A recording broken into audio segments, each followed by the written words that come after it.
The importance of mentality is often overlooked by people around the world. And I was one of these people, up until the young age of 11, where I discovered the true meaning and power of a strong mentality. This initially hit me when I got into basketball. Seeing players around the world excel in their own right, I began to notice that the players that found the most success were the players with the best work ethic, the most determination, and the best mental state. All signs of an incredible mentality. I even saw players set up for success crumple up in the face of pressure and get looked at as failures just because of media backlash. I asked myself, would a person with a strong mentality let that hurt them, or would they let it drive them? Seeing these players, I looked at myself. How different is my mentality from these players? How can I improve my mentality? And even if I do, will I find success like these players? I looked at the environment around me. I was scared to try anything new. My work quality was horrible, and my work ethic was non existent. Most horribly, I couldn't admit that. I said I wanted change, but I didn't want to change. I wanted to completely turn my life around, but I knew that started when I accepted who I was. I didn't want to give up most of my biggest problems, like procrastinating work and sleeping in, but I knew I had to. The very first thing that I did was trying to keep an open mind, even though everything looked hard in my eyes. I worked harder. I slept earlier. I took school seriously for once. A sport meant for entertainment had changed my life so much in the span of mere months. But there was still one thing that echoed in my head, one thing I wished I could ignore: my self confidence. I wasn't comfortable in my own skin. People thought that I was older than I am, expecting more out of me, just because I was a few inches taller than the average height for my age. It made me feel useless, like I couldn't accomplish anything. So, just months before my 12th birthday, I set out to find out why I was so insecure.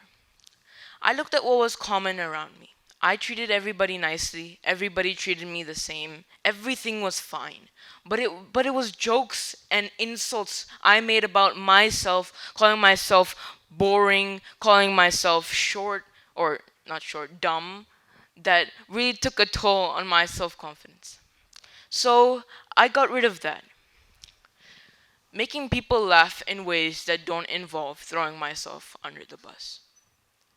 After rebuilding myself, I realized that there are hundreds and thousands of people around the world just like me, sitting behind a screen, living a life of sadness and laziness. I wanted to be one of the people who help people out of this phase of their life, a beacon to show them that they're not alone in this battle with themselves. This brings me to my next point. While simultaneously talking about what happened to me, let me give you tips on how to get over this phase of your life.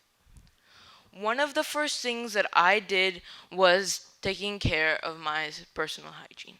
Knowing that I smelt and looked better at all times really boosted my self confidence and made me more comfortable with interacting with other people. There's no secret behind why my incredible idols and people like David Goggins have such an incredible mentality when it comes to their accomplishments. There's only one thing that separates them, and that's that they're obsessed with what they do. The way to develop a strong mentality is to develop a rigorous discipline and stop relying on external motivators. It involves reflection and asking yourself, who are you and what do you want? I genuinely took a step back and realized that my future is dependent on the actions that I make today. One of the most important things in my journey was to be perfectly honest with myself.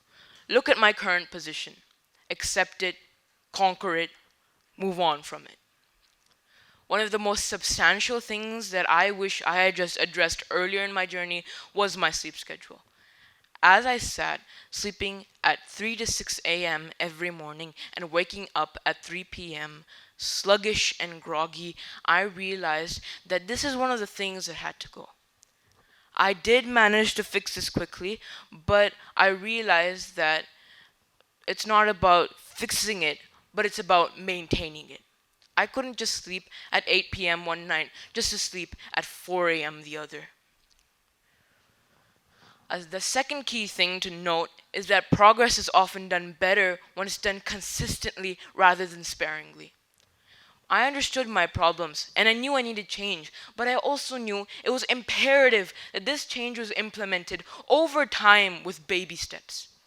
Rome was never built in a day, and people really overestimate what they can do in months and underestimate the potential they have in years or even decades.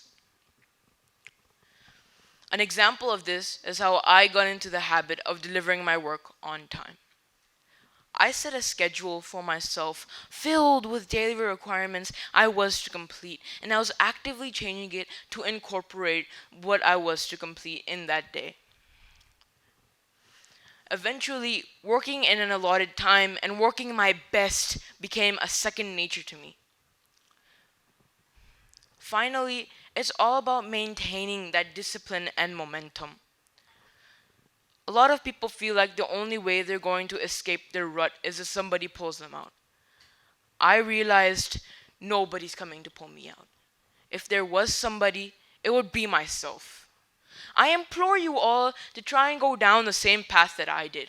Make small changes and watch them grow into robust habits. Eventually, you'll see yourself go from fragile to fearless.